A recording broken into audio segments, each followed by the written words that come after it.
भगवान विष्णु के दशावतारों में तीसरा और पृथ्वी का उद्धार करने वाला महान अवतार वराह अवतार। अधर्म के अंधकार से सृष्टि को बचाने की अमर कहानी। कथा शुरू होती है वैकुंठ लोक से, जहां द्वारपाल जय और विजय को आर्षि कुमारों के श्राप के कारण पृथ्वी पर असुरों के रूप में जन्म लेना पड्डा। उनका पहला जन्म हुआ कश्यप, आर्षि और दिति के पुत्रों के रूप में। हिरण्याक्ष उनमें सबसे बद्धा और अत्यंत शक्तिशाली था। हिरण्याक्ष ने अपनी शक्ति के मद में तीनों लोकों में हाहाकार मचा दिया। उसने देवताओं को स्वर्ग से निकाल दिया और स्वयं को सर्वशक्तिमान समझने लगा।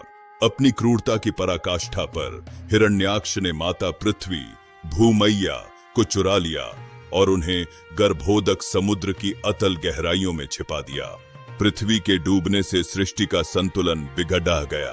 माता पृथ्वी ने रक्षा के लिए भगवान श्री हरि विष्णु का आह्वान किया। सृष्टि के रचयिता ब्रह्मा जी भी चिंतित थे। उन्होंने विष्णु जी से प्रार्थना की कि वे पृथ्वी को पुनः स्थापित करें।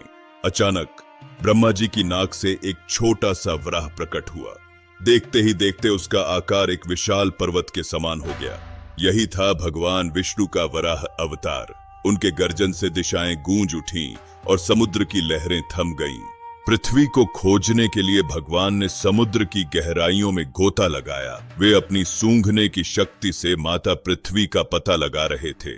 गहन खोज के बाद उन्हें समुद्र के तल पर छिपाई गई पृथ्वी मिल गई। उन्होंने उसे बड्ढे प्रेम और कोमलता से अपने दांतों पर उठा लिया, लेकिन असुर हिरण्याक्ष ने उनका मार्ग रोक लिया। उसने भगवान को चुनौती दी और युद्ध के लिए उकसाया। शुरू हुआ एक ऐसा युद्ध जिसकी गूंज तीनों लोकों में सुनाई दी। हजारों वर्षों तक यह संग्राम जल और थल दोनों पर चलता रहा। हिरण्याक्ष ने अपनी मायावी शक्तियों से भगवान को भ्रमित करने की कोशिश की, लेकिन श्री हरि के सामने उसकी हर चाल विफल रही।